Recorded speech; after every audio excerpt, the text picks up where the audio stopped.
Let me show you how we can type square root in Apple on your Mac.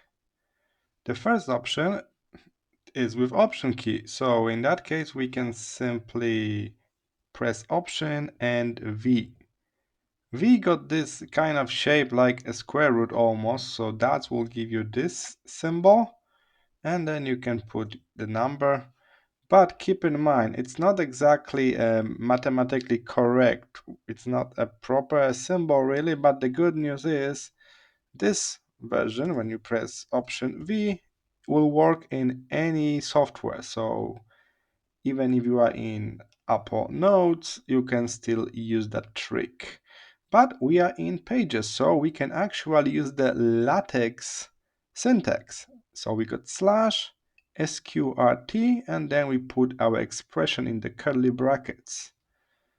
Simply head to Insert, Equation, and that's where you put the LaTeX syntax. You will even got the preview, so that's very helpful. If you want to put the number above, you just put a square bracket here, just like that. So what you need to remember is just slash sqrt. Then it's recommended to use brackets like that, and then curly brackets. So you got two different pair of brackets.